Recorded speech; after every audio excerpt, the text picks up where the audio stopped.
Once upon a time, I worked as a maid in a house so big it felt empty. The halls echoed even when no one walked them. The walls were white and cold. Everything smelled like money and bleach. The billionaire's name was Mr. Harlan. You've seen his face on magazines. Sharp smile, dead eyes. He owned things people like me would never touch. Planes, land, other people's debt.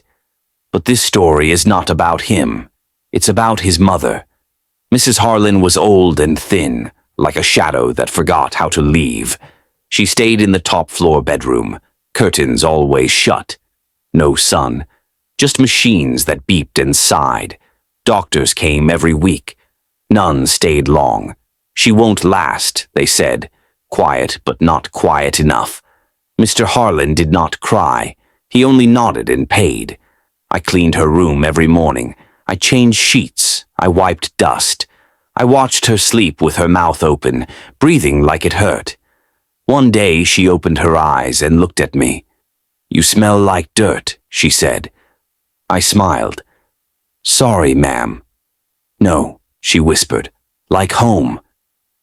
That was the first time anyone in that house spoke to me like I was real. I grew up in a small village. My grandmother raised me. She knew plants, roots, leaves, things that saved you when doctors were far away or too costly. She taught me one rule. "Never use what you don't respect," she said. Before she died, she gave me a small cloth bag. Inside was a dried black herb. It smelled bitter and sweet at the same time. "For the dying," she told me, "but only when they still want to live." I kept it for years, never used it, until Mrs. Harlan grabbed my wrist. "Help me," she said. Her fingers were cold, too cold.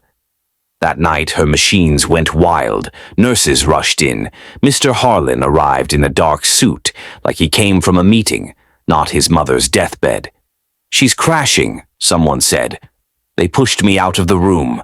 I stood in the hall and listened to the beeping turn slow, then slower. I don't know why I did it. Maybe because she said I smelled like home. Maybe because no one else cared enough to try. I went back in when no one was looking. Mrs. Harlan's eyes were open, empty. The machines were quiet now. I took the herb from my pocket. I crushed it in water and poured it into her mouth. "Please," I said, "if you want to live." Her body shook. The lights flickered. Her back arched like something pulled her up by the spine. Then she screamed. It wasn't loud. It was deep, like it came from under the floor. Her eyes rolled back, then snapped forward. She grabbed my arm again, hard. "I see them," she said. Then she passed out. Doctors came running, shouting, confused. "She's stable," one said later. "I don't understand it." Mr. Harlan stared at me like he was seeing a ghost. Days passed. Mrs. Harlan woke up. She could sit, eat, speak, but she was not the same. She watched corners of the room. She spoke to people who weren't there. She laughed at night. Soft, slow laughs that made my skin crawl.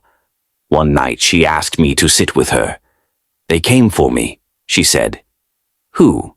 I asked. "The ones your herb showed me," she whispered. "They were waiting. So many." I wanted to leave, but she held my hand. "They said I could go back," she said, "but only if someone else paid." My stomach dropped. She smiled. "Don't worry, I didn't choose you." The next day, Mr. Harlan fired half the staff, said it was for efficiency. Guards dragged people out crying. That night, Mrs. Harlan slept peacefully. I didn't. A week later, Mr. Harlan fell sick, fast, no reason.